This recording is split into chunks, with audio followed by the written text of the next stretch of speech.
Le marché des crypto-monnaies continue encore et toujours à chuter, même si, aujourd'hui, on assiste tout de même à une petite poussée, mais la question, c'est de savoir si c'est temporaire. Combien de temps cela va-t-il durer avant qu'on ne voit davantage de rechutes? Aujourd'hui, je vais tenter de répondre à cette question avec vous. Jusqu'où pouvons-nous réellement chuter pour le Bitcoin et pour les altcoins dans cette période de chute?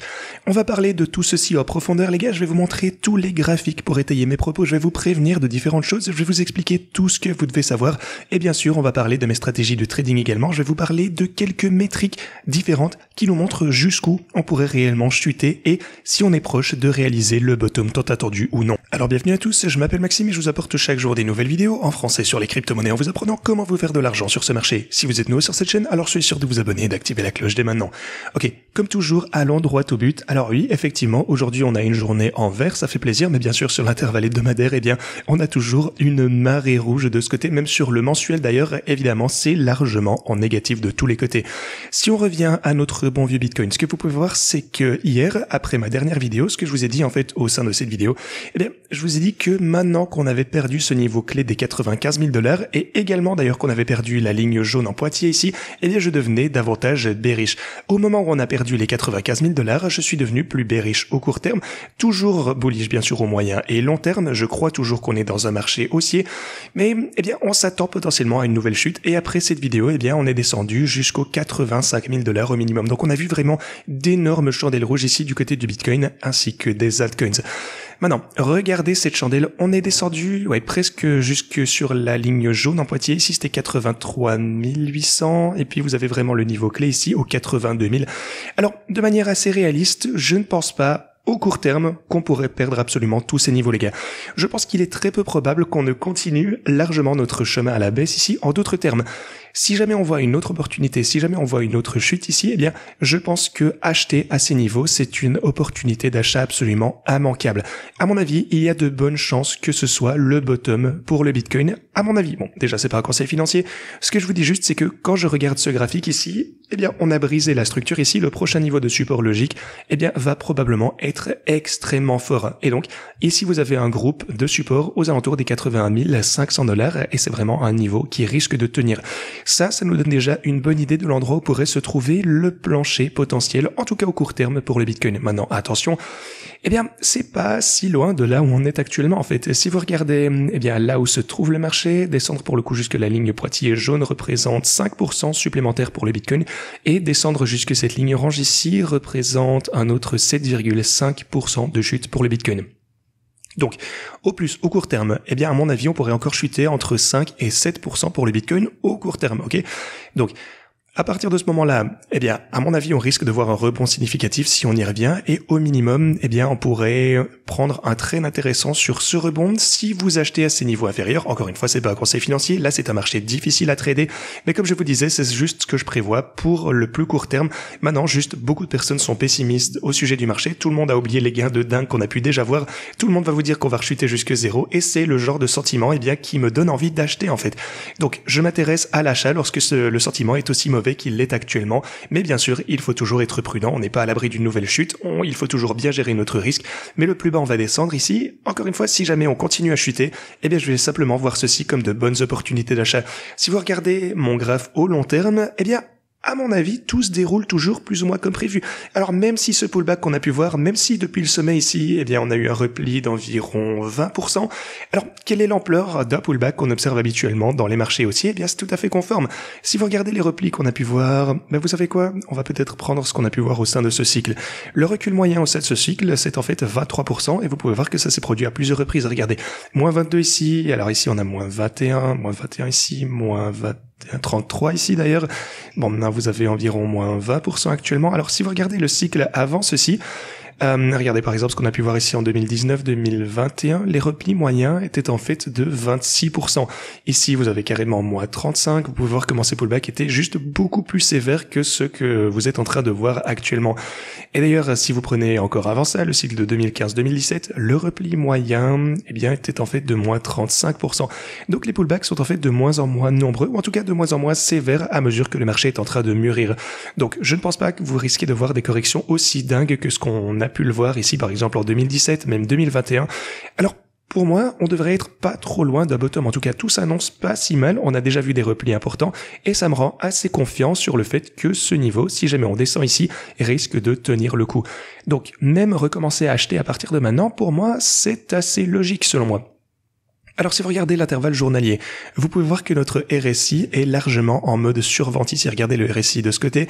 Lorsqu'on a été en territoire de survente par le passé sur l'intervalle journalier, comme vous avez pu le voir par exemple, attendez, laissez-moi voir, je vais peut-être retirer tout ceci. Oui, donc vous pouvez voir qu'on a été fortement en survente ici. Et à partir de ce point, on a vu un gros rebond. On était fortement survendu ici et gros rebond une fois encore. Ici, pareil, survente ici.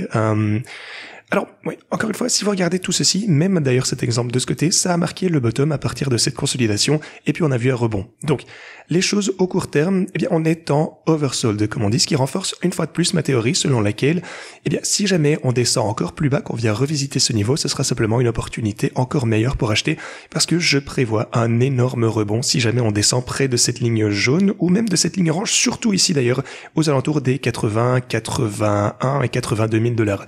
Ça, c'est ma prédiction au court terme immédiat pour les bitcoins. Je pense toujours qu'on est dans un bull market, c'est tout ce qui compte. Au court terme, bien entendu, c'est un petit peu incertain. Est-ce que je passe bullish à partir de maintenant parce que j'ai basculé bearish lorsqu'on est passé en dessous des 94, 95? Eh bien, le truc, c'est qu'à ce stade, on a déjà eu des pullbacks vraiment importants. À mon avis, on est vraiment proche de ce fameux point où on risque d'avoir une inversion. Donc, au plus court terme, je suis assez neutre. Je suis pas trop bearish. Au moyen et au long terme, je suis toujours bullish, bien sûr. Donc, pour l'instant, je suis neutre. On pourrait encore avoir de belles poussées, de belles opportunités d'achat. Mais c'est possible de continuer à chuter à un moment donné. Je pense de toute façon qu'on va finir par se renverser à partir de ce point. Si vous regardez l'Ethereum, alors hier, eh bien pour le coup sur cette chandelle journalière, on s'est fait supporter de ce côté, et ça c'est intéressant, c'est pour ça qu'il est important de suivre ces lignes de support et de résistance. Vous pouvez voir qu'on a essayé d'obtenir un support de ce côté pour l'Ethereum. Alors sur cette chandelle journalière actuelle, on est en dessous. On va voir, on est passé en dessous ici, mais les bulls nous ont ensuite prodigué un rallye directement au-dessus de cette ligne de support clé. On pourrait toujours clôturer cette chandelle actuelle au-dessus de ce point, ça ce serait une bonne nouvelle, ce serait vraiment un signal de force incroyable du côté de l'Ethereum. Le truc, c'est que l'Ethereum, avec Solana, avec les altcoins, beaucoup de cryptos en général, bon, pas tous les altcoins, mais la plupart de ces cryptos dont on parle, donc même Solana, etc., eh bien, je pense que les vendeurs sont épuisés parce que, eh bien, en fait, on s'est fait juste tellement démolir. Regardez, par exemple, Solana, tout a joué contre Solana. On a énormément chuté au cours du dernier mois. Regardez, on est en négatif de 55%, ce qui est absolument incroyable pour une si grosse crypto. Donc on commence vraiment à manquer de vendeurs ici pour la plupart de ces altcoins, du moins au court terme. Donc pour moi, il s'agit de belles opportunités d'achat qui commencent à se présenter du côté d'Ethereum et Solana. Si vous regardez également Solana ici, on a rebondi sur ma ligne en jaune, en pointillé ici, dont je vous parle d'ailleurs depuis un certain temps, donc vous voyez un rebond au cours des quelques derniers jours, ça fait plaisir à voir. Du côté de Doge, actuellement on est en dessous de mon niveau de support clé, mauvaise nouvelle, maintenant c'est en train de se transformer en résistance bien entendu, on voit une certaine consolidation. Donc Doge n'a pas l'air en pleine forme, je dois bien vous l'avouer, je suis toujours dans un trade de Doge dont je vais essayer de sortir lorsque j'en aurai l'occasion. Le fait est que, eh bien, pour Doge, on est en dessous d'un niveau clé de résistance. Et le plus longtemps on va rester en dessous, plus la résistance sera forte. Donc, si jamais on pouvait voir un joli rebond pour l'ensemble de l'espace des cryptos, alors je pense que Doge pourrait dépasser cette résistance juste ici. Mais si jamais ça prenait trop de temps, eh bien je pourrais simplement clôturer ceci en perte. J'ai envie d'être transparent avec ça, simplement parce qu'on est en dessous d'une résistance clé et j'ai juste envie de m'en sortir pour ne pas prendre trop de risques. Je vous tiendrai au courant, comme toujours, au sujet de ce trade. Cardano, pour le coup, de son côté, ne se porte pas trop mal. On a essayé de franchir ma ligne orange ici aux 85 cents et puis on a eu un pullback de 22%. Actuellement, on est à moins 15%, donc c'est pas trop mal du côté de Cardano. Quand vous y pensez, c'est déjà une bonne chose à voir, ça montre un peu de force. Alors du côté de XRP, vous pouvez voir que XRP est également en dessous d'une résistance clé ici, donc grosse chandelle verte du côté de XRP hier. Alors, en général, les altcoins ont connu vraiment d'énormes périodes de vente. Je pense vraiment que les vendeurs sont épuisés. Alors pour le Bitcoin, cette chute n'a pas été aussi sévère, mais je pense toujours qu'on est proche d'un support clé et que ça n'ira pas beaucoup plus bas. Alors, personnellement, là, je vois le marché en mode assez optimiste. La seule chose, c'est la suivante. Depuis qu'on a dépassé cette structure sur le graphe total, eh bien, on est descendu avec une grosse chandelle rouge. Actuellement, on est en dessous d'une résistance pour le market cap total. Ça, c'est un niveau clé à surveiller en général. Regardez ça. Ça, c'est vraiment un niveau à partir duquel on a vu une énorme percée par le passé. En fait, en novembre de 2024, une fois qu'on a franchi ceci, on a eu une énorme poussée. Et ce niveau est vraiment significatif. Vous pouvez voir qu'il a maintenu cette ligne orange. Ouais, il a maintenu cette chandelle journalière ici, même sur le graphe total, résistance juste ici, et c'est vraiment la même chose que pour Doge en fait. Si jamais on pouvait récupérer un certain élan à la hausse, que les bulls nous aident à franchir ceci, espérons qu'on puisse vraiment effacer cette rechute et remonter directement à ce niveau de consolidation juste ici. Ça va être une énorme résistance bien entendu, donc il faudra garder ça à l'esprit, garder ça à l'œil, mais à tout le moins, si on peut voir un rebond ici vers ce niveau de résistance, à mon avis, Doge risque également de briser sa résistance et remonter. Ça, ce serait une bonne opportunité pour moi de sortir de mon trade. Soit dit en passant, j'ai toujours le trade pour XRP. Par contre, il est actuellement à un bénéfice d'environ $700. Si vous prenez ce qui est non réalisé, bien sûr, et que vous prenez le... Oh, en fait, attendez, est-ce qu'on a rempli les ordres de XRP hier? Je pense pas. Attendez, ça, ce serait pour le coup une bonne nouvelle. Attendez, laissez-moi voir ceci. Quels étaient les niveaux d'achat pour XRP? Attendez, laissez-moi peut-être reprendre le trade ici. J'achetais à 2,02. Je pense pas qu'on soit descendu aussi bas. Attendez, non, on est presque descendu. Ouais, quasiment. En fait, on est descendu à 2,06. Donc ouais, on est redescendu jusque... Allez, ça nous donne quoi? Ça presque peut-être 2%, un truc comme ceci, d'exécuter mon ordre d'achat ici, tout en bas. Dommage, ça aurait été pas mal. Alors pourquoi est-ce que j'ai placé mon ordre ici? Parce que j'ai vraiment cette grosse bien sûr, cette ligne orange de support ici. Et je sais que les bulls allaient tenter de défendre ceci, même avant qu'on arrive à ce point. Donc, généralement, je place mes ordres d'achat un petit peu plus haut, mais, eh bien, malheureusement, vous le constatez par vous-même, ce n'était pas assez haut. Quoi qu'il en soit, on verra si on a l'occasion de remplir ceci à nouveau, si jamais on recommence à chuter, ce qui est une possibilité. Mais en général, je me sens assez optimiste quant au marché, comme je vous disais.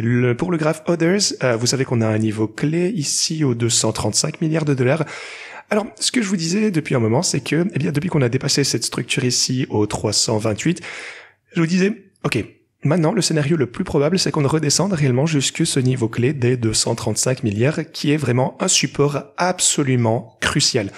Mais à partir de ce point, eh bien, très probablement, on risque de voir un rebond assez décent, et c'est exactement ce qui s'est passé. On est en train d'assister à un rebond ici, on a rechuté la première fois, maintenant, deuxième rebond, comme vous le constatez. Donc, maintenant, on va pouvoir voir si on a un rebond intéressant à la hausse. À mon avis, les choses ne se présentent pas si mal si vous regardez les aspects techniques. Les choses ne sont pas si désastreuses actuellement. Je vois pas mal d'opportunités se présenter sur le marché. Il faut juste bien comprendre que le marché va continuer à être volatile. Ça, c'est sûr. Mais en général, je reste optimiste et je vois ceci plutôt comme une grosse opportunité d'achat. Et vraiment, l'essentiel, ça va être le plus important, c'est de déterminer jusqu'où on peut réellement chuter de manière réaliste. Les marchés traditionnels ont connu une baisse d'environ 4%, ce qui est assez conséquent qu'on se le dise en termes de marché traditionnel. Une fois encore, c'est pour ça qu'on a une si grosse réaction.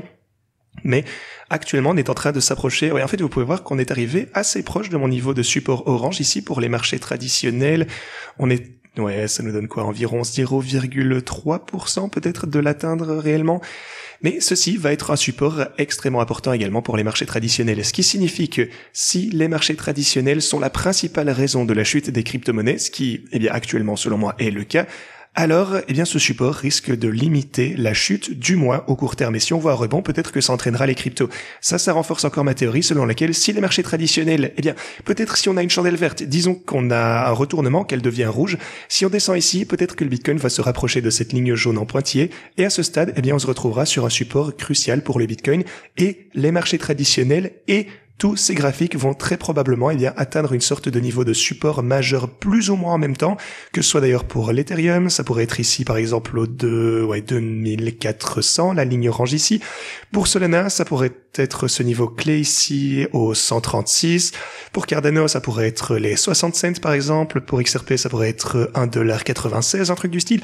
Vous pouvez voir comment les choses, en fait, finalement, se présentent pas si mal en termes de niveau clé de support, et ça nous présente de tous les côtés une bonne structure pour voir un bon gros rebond potentiel si on rechute. Maintenant, je dis pas nécessairement qu'on va faire, bien que ça va se passer comme je vous le disais. Je vous dis juste ce que je vois actuellement. Pour moi, on a des opportunités assez intéressantes de rentrer à un prix bien meilleur. Ok. Sinon, mise à jour clé au sujet de mes stratégies de trading, les gars, parce que, comme vous le savez, eh bien, les prix ont énormément chuté. Bien sûr, mes stratégies de trading ont également chuté en profit. Alors, laissez-moi vous parler de ça en vitesse. Déjà, on peut commencer miraculeusement avec la stratégie Bitcoin qui est à 112 000 de profit. Alors, même si cette position, eh bien, elle-même, en fait, le PNL flottant est à 120 000, parce que, eh bien, j'ai pris position ici aux 68 000 initialement pour le Bitcoin, ensuite j'ai ajouté à 75 000, j'ai ajouté à 80, j'ai même ajouté à 90, je pense même avoir ajouté à 100 et au-dessus des 100 000, il me semble, et ces positions, donc le prix moyen de la position est beaucoup plus élevé, mais l'algorithme a fait énormément de profit actuellement. En fait, il y a vraiment une raison pour laquelle j'ai une range aux 88 000 $, alors légèrement au-dessus actuellement. Et oui, soit dit en passant, certaines personnes me demandent également, alors quelle marge supplémentaire est-ce que j'ai ici sur la stratégie Bitcoin? Le fait est que je n'ai pas vraiment de marge supplémentaire ici sur la stratégie Bitcoin parce que le profit en lui-même agit comme une marge supplémentaire. Et si vous le voyez, l'algorithme a réalisé un bénéfice de 230 000 et ceci est en un sens utilisé comme marge supplémentaire ici, donc pas besoin d'ajouter de l'argent manuellement. Gardez ça à l'esprit, sinon j'avais déjà réalisé un gros bénéfice ici. Mais si c'était pas le cas, j'ajouterais bien sûr plus de marge pour m'assurer que mon prix de liquidation chute. Pour Ethereum, alors ma première stratégie, vous pouvez voir qu'elle est actuellement à 135 000 $ de perte. Ma deuxième stratégie Ethereum est à moins 7 000 $ également. Alors, la première stratégie Ethereum, bien sûr, ne trade plus parce qu'on est en dehors de la fourchette. Celle-ci est toujours en train de trader, bien sûr, c'est le but, on est dans la deuxième fourchette. Alors si vous regardez Solana, actuellement, on est également hors de la range, on est à 141 et le sommet, non, le creux de la range est à 151. On est en chute de 186 000 actuellement et puis Doge est en baisse de 113 000. Pour Cardano et XRP, on est toujours en hausse d'environ 10 000 $. Si je n'avais pas de stratégie, eh bien, il serait également en baisse, mais voilà, c'est cool à voir que les bots ont largement compensé. Ensuite, pour mon défi du x100, eh bien, actuellement, on est un petit peu en baisse également. Alors, qu'est-ce que je compte faire de ces stratégies? C'est la grosse question parce que beaucoup de personnes me disent également dans la section commentaires, ah, bah, regarde-toi, t'as perdu de l'argent sur tous les bots, il y a plus rien qui marche. Et le truc, c'est que c'est pas du tout inhabituel, en fait. Je suis le seul sur YouTube et Twitter, je pense, à être complètement transparent avec chaque transaction qui vous montre absolument tout ce que je fais dans les détails. Et on fait ceci depuis des années déjà, ce n'est pas nouveau. Et en fait, si vous cliquez sur ce lien ici, par exemple, vous serez redirigé de ce côté et vous pourrez voir ma plus grosse erreur où j'ai perdu 45 000 $ à cause vraiment d'une erreur stupide. Et aussi, les gens m'ont dit la même chose ici, oh, t'as perdu énormément, genre, ah, c'est fini, la crypto va retomber jusque zéro, tes stratégies servent à rien, c'est des bêtises, et voilà. Si vous regardez cette vidéo, eh bien, elle date pour le coup de août 2023, et ce que je vous ai dit dans cette vidéo, c'est, regardez, encore une fois, j'ai perdu énormément d'argent. Là, je me suis fait liquider, encore une fois, à cause d'une grossière erreur. Encore une fois, regardez cette vidéo si ce n'est pas déjà fait, vous allez comprendre. Mais je vous ai dit que j'allais de toute façon tout regagner, que je continuerai à partager tout ça avec vous et qu'on gagnerait tout de même 1 million de dollars sur la chaîne. Et puis, 1 an plus tard, eh bien, on a effectivement sécurisé ce million de dollars de gains. Donc, encore une fois, il n'y a rien de nouveau, c'est normal d'avoir des périodes où on a la tête sous l'eau, il suffit juste d'avoir un plan. J'ai eu ces stratégies qui étaient en perte pendant une période largement plus prolongée que celle-ci, et je vais les gérer de la même manière que je les gérais auparavant. Je continuerai bien sûr à tout partager avec vous. Alors ce que je vais faire dès maintenant, c'est que pour la plupart de ces stratégies, pour Bitcoin, pour Solana, en fait toutes les stratégies qui sont hors de leur range, eh bien, aujourd'hui, je vais sûrement prendre la journée pour mettre à jour tous les paramètres. Ensuite, ce que je vais faire, c'est que je ne vais pas clôturer ces stratégies pour eh bien Bitcoin, Solana ou n'importe quoi. Je vais juste ouvrir une nouvelle stratégie en utilisant les nouveaux paramètres. Donc, je vais pouvoir ajuster tous mes paramètres ici. Je vais garder tout ceci ouvert. Alors, si vous souhaitez en savoir plus sur la raison pour laquelle je vais garder toutes ces stratégies ouvertes, rendez-vous en description. Regardez ce tuto sur les stratégies de trading. Je vous en parle en long et en large, mais sachez simplement qu'aujourd'hui, je vais éditer la plupart de ces stratégies et ce que je vais également faire, c'est peut-être ajuster un petit peu les paramètres pour tenir compte d'un potentiel marché baissier. Attention, je vous dis pas qu'on est dans un marché baissier, comme je vous l'ai dit dans cette vidéo, je pense qu'on est toujours dans un bull market, mais pour de nombreux altcoins, eh bien, je pense qu'il risque tout de même de probablement chuter considérablement avant qu'on ne voit un gros rebond. Même pour mes principaux, bon, on a Bitcoin, Ethereum, Solana, Doge, Cardano et XRP. Pour le coup, il faut que j'ajoute ici pour montrer qu'ils font partie intégrante de mon portefeuille principal pour le coup. Mais voilà, je pense qu'elles vont continuer à très bien se comporter, mais je vais tout de même ajuster les paramètres pour tenir compte d'une éventuelle nouvelle rechute du côté de ces actifs. Alors, voilà, vous pouvez vous préparer pour tout ceci, je continuerai à vous montrer tout sur la chaîne de manière transparente. Alors, pour ce qui est de mes transactions ici, alors XRP, on en parle toujours, je vous ai parlé de mon trade pour Doge. Pour le moment, comme je vous disais, tout au long de cette journée, eh bien, je vais mettre à jour tout ceci, donnez-moi peut-être quelques heures et vous verrez beaucoup de mises à jour dans ce document. Mais voilà, si vous souhaitez rejoindre les nouveaux bots que je vais créer donc avec de tout nouveaux paramètres pour tenir compte du marché actuel, assurez-vous de vous inscrire sur Pionex dès maintenant. Vous pouvez entrer à des prix bien meilleurs actuellement, ce qui est absolument incroyable. Les prix que vous pouvez obtenir maintenant par rapport à il y a quelques semaines sont juste absolument dingues. C'est là qu'on fait les meilleurs bénéfices de toute façon. Ensuite, réclamez vos bonus avec ce lien et puis vous avez toutes mes stratégies principales ici. N'ouvrez pas la stratégie Solana pour le coup dès maintenant parce qu'elle est hors de la range de trading. Sinon, pour le reste de celle-ci, eh bien, vous pouvez toujours les utiliser. La stratégie Bitcoin est également très proche du bas de sa fourchette ici, donc soyez prudents. Ce que je vous suggère de faire, c'est peut-être d'attendre quelques heures pour voir lorsque j'aurai mis à jour ces paramètres ici, si vous souhaitez utiliser les mêmes bots que ceux que j'utilise. Aussi, si vous souhaitez trader en général, mais pas avec les stratégies de trading, eh bien vous avez toutes les meilleures plateformes d'échange que j'ai ici en description. Assurez-vous de profiter de toutes ces offres. Et d'ailleurs, une dernière chose que j'aimerais mentionner pour déterminer si on est proche du bottom ou non, c'est qu'on a pu voir une sortie de l'ETF Bitcoin de près de 900... Oui, quasiment $1 milliard en fait en sortie hier. Maintenant, par le passé, lorsque vous avez eu ces sorties de dingue, ça a presque toujours marqué le bottom local. Regardez ça. Ici, on a eu des sorties absolument incroyables. Je pense en fait que c'est les plus grosses sorties qu'on ait jamais vues en fait pour les ETF de ce côté. Regardez ça. On a eu vraiment de grosses sorties ici. Là, ça a été le bottom. Vous avez la ligne orange ici, ça c'est le prix du Bitcoin. Donc, grosse sortie de ce côté également. Et ensuite, on a eu une grosse poussée. Vous pouvez le voir ici, grosse sortie, grosse poussée, grosse sortie ici, puis pump, sortie ici, puis pump, et même chose en fait de ce côté. En fait, vous pouvez voir comment tout ceci nous montre la même chose. À chaque fois qu'on a eu de grosses sorties, c'était, ici également sortie importante, et bien généralement on a tendance à remonter après ça.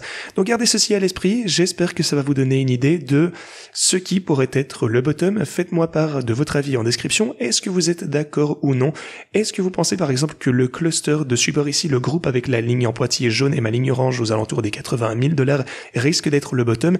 Si jamais on descend à ce point, est-ce qu'on va avoir un rebond? Je vous dis pas nécessairement que ça va arriver, mais si on descend ici, est-ce que vous pensez que ça va être une bonne opportunité d'achat comme je le pense? Voilà, personnellement on risque de voir un rebond, mais dites-moi ce que vous en pensez. Ceci étant dit les gars, c'est tout ce que j'avais pour vous aujourd'hui. Merci beaucoup d'avoir regardé cette vidéo et moi je vous dis à la prochaine.